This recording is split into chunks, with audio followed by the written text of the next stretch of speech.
सभी दोस्तों को नमस्ते, प्रणाम, हर हर महादेव। आज हम लोग लेके आए सुचर्चा का बहुत ही प्यारा सा गीत, और जैसा लगे कमेंट के माध्यम से बताइएगा। अच्छा लगे तो लाइक करिए, अगर चैनल पर नए हैं तो सब्सक्राइब करिए। चलिए दोस्तों सुनते हैं सुचर्चा का गीत।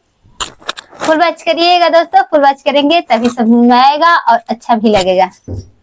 गुरु के तीन गो ज्ञानवा बड़ा जतन से मिलल बा। गुरु के तीन गो ज्ञानवा बड़ा जतन से मिलल बा। ए जतन से मिलल बा, ये हो जतन से मिलल बा। ए जतन से मिलल बा, ये हो जतन से मिलल बा। गुरु के तीन गो ज्ञानवा बड़ा जतन से मिलल बा।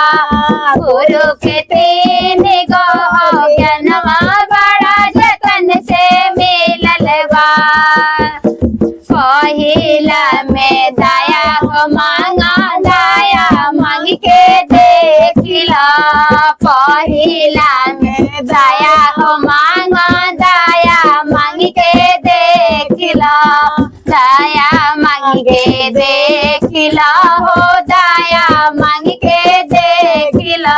दया से बढ़ जाला धनवा बड़ा जतन से मिलल बा। दया से बढ़ जाला धनवा बड़ा जतन से मिलल बा। तो गुरु के तीन गो ज्ञानवा बड़ा जतन, गुरु के तीन गो ज्ञानवा बड़ा जतन से मिलल बा। गुरु के तीन गो ज्ञानवा बड़ा जतन से मिलल बा।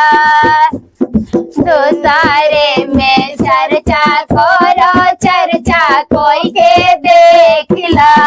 दोसारे में चर्चा करो, चर्चा कोई के देखला।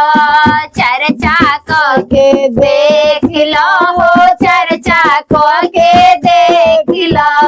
चर्चा से बढ़ जाला ज्ञानवा बड़ा जतन से मिलल बा। चर्चा से बढ़ जाला ज्ञानवा बड़ा जतन से मिलल बा। गुरु के तीन गो ज्ञानवा बड़ा जतन से मिलल बा। गुरु के तीन गो ज्ञानवा बड़ा जतन से जतन से मिलल बा।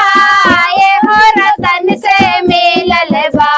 ये जतन से मिलल बा, ये हो रतन से मिलल बा।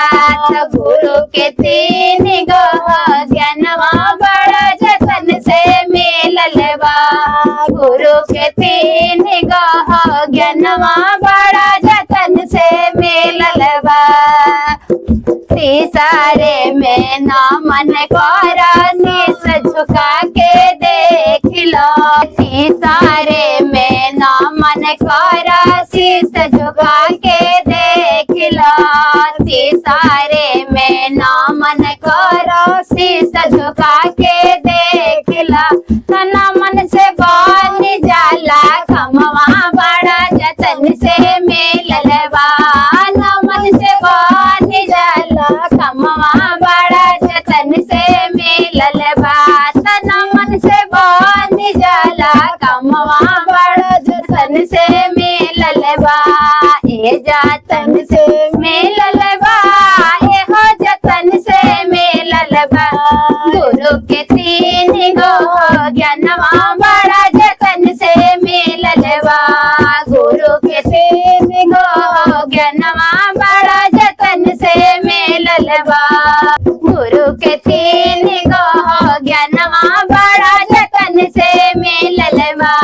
ये जतन से मिलल बा, ये हो जतन से मिलल बा।